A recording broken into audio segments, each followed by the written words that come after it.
Introducing to you first the challenger, fighting tonight out of the blue corner. He's wearing black with gold and weighed in at 114.5 pounds. En la esquina azul, el retador, vestido de negro con dorado, su peso es 114 libras y media. His record, 31 wins, 2 defeats, 8 wins by knockout. Su récord, 31 victorias, 2 derrotas con 8 victorias por la vía del knockout.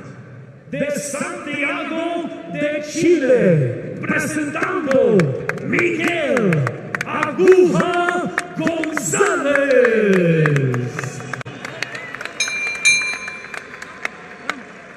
His opponent across the ring, the defending champion, fighting out of the red corner. He is representing Survival King Ramirez. He's wearing red with white and weighed in at 115 pounds.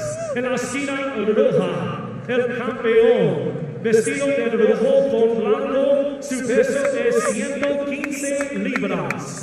His record, 31 wins, just 1 defeat, 2 draws, 21 wins come by way of knockout. Su récord, 31 victorias, 1 derrota, 2 empates, con 21 victorias por la vía del knockout. Tonight, in his 8th world title defense, here is the reigning and defending IBF Junior Bantamweight Champion of the World, de Magallanes, Cavite, Philippines, Jerwin, Pretty Boy Ancajas. The bill. A lot of nerves on that young man right now. Bernardo Ancajas has fought everywhere. He's fought in China, U.S., Australia, North Ireland. I mean, this man has no problem fighting you in your home country, wherever you're from, your hometown, it doesn't matter. Have ring will travel. That's the Navy man's,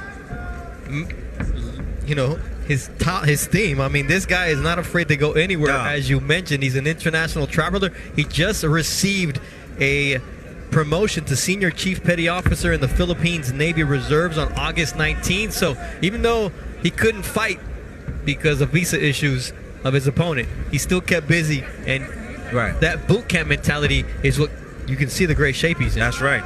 Now, what's the pitfall of, preparing? It was already a long camp that he had for November 2nd. I remember talking about that. And then next thing you know, it's postponed a whole month. What's that like, Tim? It's just maintenance, honestly. You're supposed to fight, and you just got to go back, get a little rest, then get back in the gym, and then just try to peak again at the right time again. So, his trainer is in charge of that. And he's got a trainer who's he's been with forever, Joven Jimenez, since his 4th pro bout in 2010. And as well, for his last few fights, he's got a conditioning coach as well as a nutritionist. And you got to have that. The last couple times, he's looked a lot better, because there was a point where we saw him come into one of our fighter meetings and he was done. I mean, you got to have that. A champion must have a nutritionist or someone that can, cook his meals for him, and also a strength coach to work hand in hand with the trainer on the boxing as well. See the looping right hand from Miguel Gonzalez. Not a big puncher. He's only got 24% of his wins by knockout. 8 knockouts in 31 wins for the fighter out of Santiago. I mentioned he wants to become the first male boxer from Chile to win a world title. And I mentioned the male fighter because Carolina Rodriguez, she won the female IBF bantamweight title and then vacated it, but she was Chile's first ever world champion. Yeah, you see Gonzalez not really using his jab. His attack is the body. He likes to break guys down to the body and then shoot shots up to the head. So expect a lot of body punching from both guys in this fight. Nice body shot right there from Ancajas. Ancajas is basically saying, okay, you want to go to my body? Well, I'm going to go back down. I'm going to go down to your body. We already saw that Marriaga finished the fight with a body shot at the start of this broadcast, and we see a push there from Jerwin Ancajas as round number 1 comes to an end. It comes from a long lineage of boxers and a boxing family, so it just runs in their blood, and together they've gotten this far and they want to keep going further and further.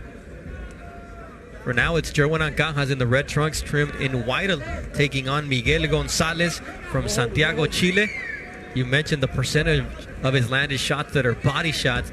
He's actually a very good boxer from the outside, but he just loves to dig to the body and get into a war of attrition, and that's a dangerous place to be in against a fighter like Jerwin Ancajas. Yeah, that's a place where he needs to be because Jerwin Ancajas has better legs, better boxing ability. So he wants to be up in this kitchen. He wants to be digging down to the body and making it rough for Ancajas and not allowing him to use that southpaw angles, those southpaw angles. You see Ancajas able to establish that jab from the outside. Yeah, when you fight against a southpaw, Bernardo, you know, one way to beat a southpaw is to be on top of him. You know, take those angles away, push him backwards. And if Gonzalez can push him backwards and make Ancajas uncomfortable, well, that's going to increase his opportunity to win this fight. His name is El Aguja, which means the needle, so he's got to thread the needle here against Jerwin Ancajas. Get inside, use a jab, work the body, but get out of harm's way because Ancajas is a dangerous finisher. Right on the belt line was that right hand from Gonzalez.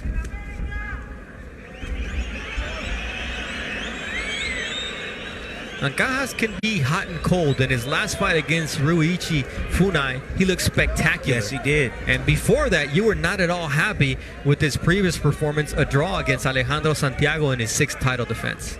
No, I wasn't too happy, but his last showing, he showed a lot of improvement. He looked strong. He was quick.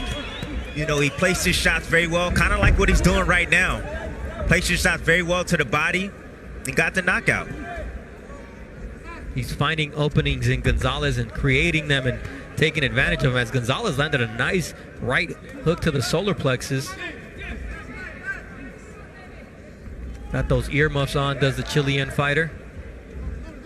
You see those angles create that opportunity for the right hook to the body from Jerwin Ancajas, the southpaw. Yeah, that's a nice little wrinkle right there from Ancajas. But beautiful shots right there. Look at going down to the body. And as your man leans a little bit forward in the pocket, what does Ancajas do? Lift him up with the uppercut.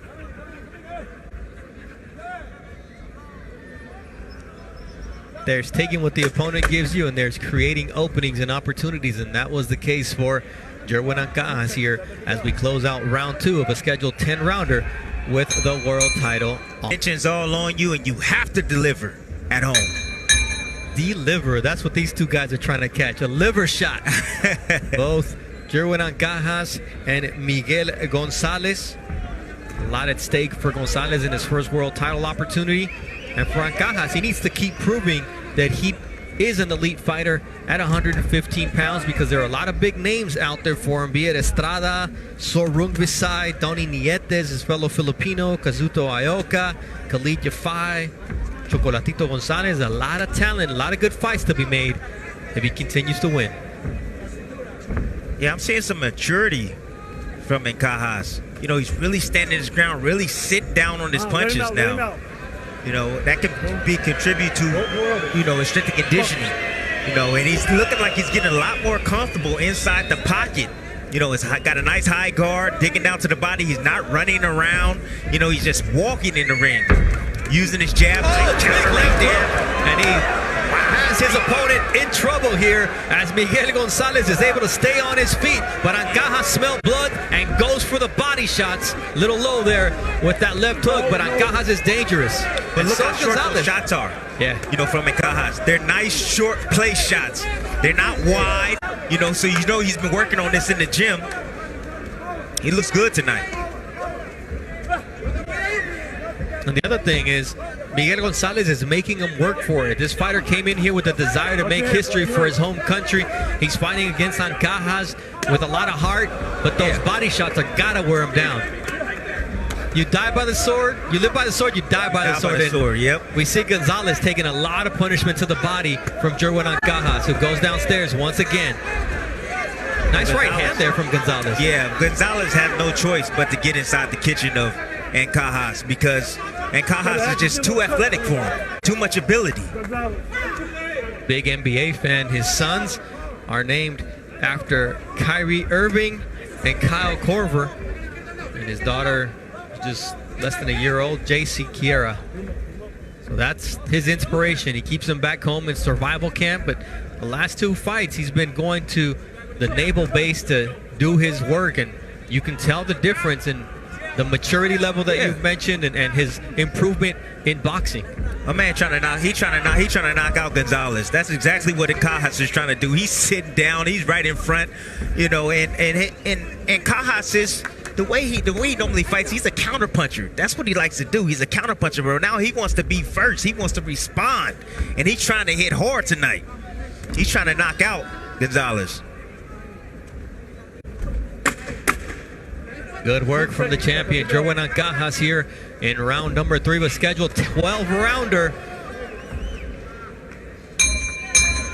Ricardo Osuna alongside Timothy Bradley, the champion. Jerwin Ancajas taking on Miguel Gonzalez in Puebla, Mexico.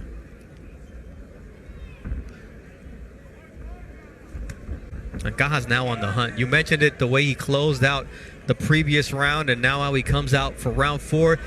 He's found his distance. He's found his openings on Gonzalez, and he's taking advantage. No, he's just really asserted himself. That's what I like about him. You know, he's really asserted himself. He's not just looking for counter shots. You know, he's trying to lead, and he's trying to be defensive at the same time and then lead again. Tim Bradley being effusive with his praise of Jerwin Ancajas. Let's get this on tape. The fans in Mexico, though, expecting a lot more. And they're letting both fighters know here in round 4. It's been an entertaining fight so far. Ancajas has a nice jab. When he uses it, it's definitely effective for him. Setting up the backhand right there. And every now and then you see Gonzalez, he'll jump in there. He'll leave himself wide open, and Ancajas will take advantage of it. Ancajas lands 5 of 25 jabs per round. There you see that leaping punch. Reminds us of Teofimo Lopez. Yeah, it was a leap. It was a leaping punch, but typically Ancajas would get hit with a shot like that. But he didn't this time. He held that phone.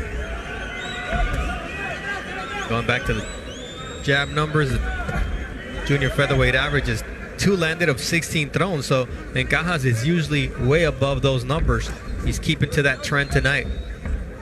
Likes to use that jab to set up everything, especially those body shots that he's so good at.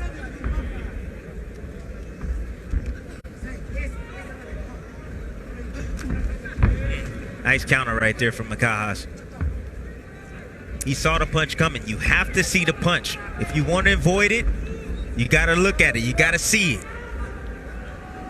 Yeah, that's something, what you've been mentioning about Ancajas is what you want to see out of a fighter is development. And as the level of competition improves, you want to make sure that you're getting better. And after that lull he had, and now when we see him, and he started camp June 1st for this particular fight, which was supposed to be November 2nd, you see the fact that he's a different fighter. Yes, he definitely looks like a different fighter. He's 27. He's right in the midst of his prime right now, Nardo. Right in the midst of his prime. And you know, at each fight you have to continue to get better and better and better. You know, it doesn't stop. You know, you have to master your craft. And I believe that Ancajas is finally in that position, and probably at that point in his career right now where he's starting to master his craft and believe in himself and his ability.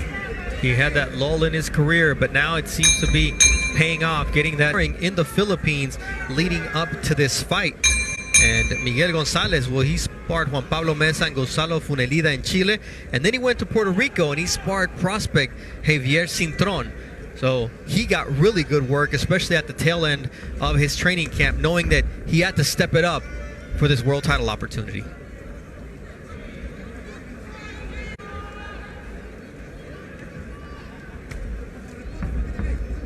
When in doubt, stick out the jab. That's exactly what Jerwin Ancajas did. That's exactly what you have to do, you know, especially dead spots. You know, the young fighters out there that's just, you know, sitting there posing in front of each other, get your jab working. You know, if you get your jab working, it's going to set up things for you. Nice counter right there from Gonzalez, who I was watching some of his fights in Chile, and the Chilean commentators were saying he's so good when he boxes, but he loves to be on the inside. And right now you see his effectiveness fighting from the outside. The fans not digging it.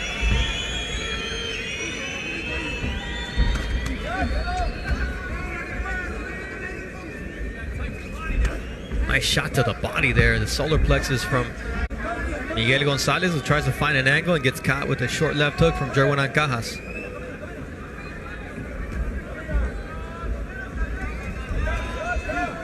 Little low with the left hook from Gonzalez.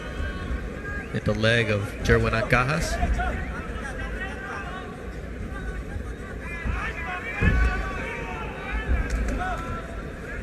Quick three-punch combination. Good defense from Miguel Gonzalez. See the total punches thrown so far, and Ancajas just a lot more active, a lot more effective, and 3% more accurate so far through the first 4 rounds of this scheduled 12-round fight. Almost a clash of heads right there. Both guys exchanging. You know, with the southpaw and the orthodox fighters, you know, both their power shots lined up on the same side, so there could be head clashes, and their feet will get tangled up every now and then. So their lead foot, I should say.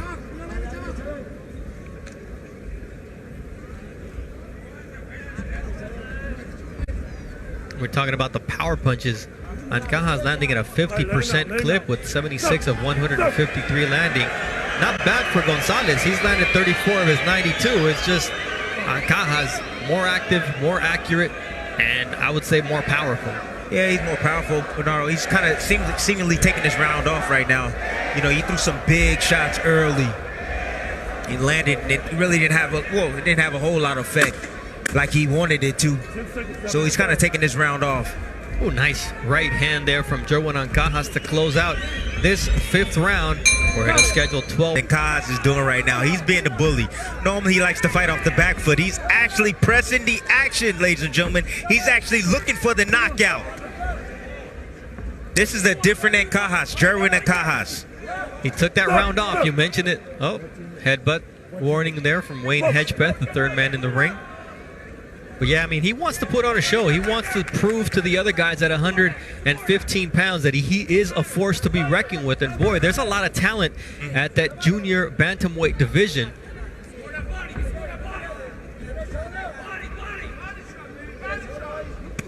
You see that body shot once again from Jerwin Ancajas. You could hear it. And that's really wearing down Miguel Gonzalez. Yes, it is. But you know, it's just not a body shot that's just thrown. It's a perfectly placed body shot. Like he sees the opening and he's attacking it. And he's digging. He's punching through the ribs of his opponent. Nice uppercut, and his opponent is hurt. And here comes Jerwin Ancajas trying to finish Miguel Gonzalez here in round 6 of this World Championship fight. Gonzalez holding on for dear life, and down he goes, but it's not a knockdown. Very smart from Gonzalez. Very, very smart from Gonzalez. Ooh, Jerwin Ancajas swings and misses, but Gonzalez is not well. His legs are wobbly, and the left of the shot, it would have been better for him to go down, because if not, Wayne Hedgepeth had no choice but to stop this fight. That's right. You know, sometimes when you hurt fighters, we just tend to go to the danger. You know, sometimes you got to be in there thinking, take the knee, recover, allow yourself another chance, a fighting chance to come back and turn the tide. We talk about the lack of experience in big fights, and that may have come back to haunt Miguel Gonzalez. When he was hurt, if he goes down by those shots, that's fine, or even takes a knee. Take the knee. But instead, he gets pummeled. I've been in fights where I knew I was hurt, and I knew if I got hit with one more big shot, that I need to take that knee before that shot happens. That would have been a perfect time right there for Gonzalez to take the knee. He just allowed Ancajas to continue to tee off without throwing a single punch. This was smart. He took Ancajas down with them. Wayne Hedgebeth said it's not a knockdown. Right. But then what happened after that, Tim, was lack of experience. Definitely lack of experience, Bernardo. But you see Ancajas just letting his hands go, just waiting for the referee to step in and do his job to protect. By those shots, that's fine. Or even takes a knee. Take the knee. But instead, he gets pummeled. I've been in fights where I knew I was hurt, and I knew if I got hit with one more big shot, that I need to take that knee before that shot happens. That would have been a perfect time right there for Gonzalez to take the knee. He just allowed Ancajas to continue to tee off without throwing a single punch. This was smart. He took Ancajas down with them. Wayne Hedgebeth said it's not a knockdown. Right. But then what happened after that, Tim, was lack of experience. Definitely lack of experience, Bernardo. But you see Ancajas just letting his hands go,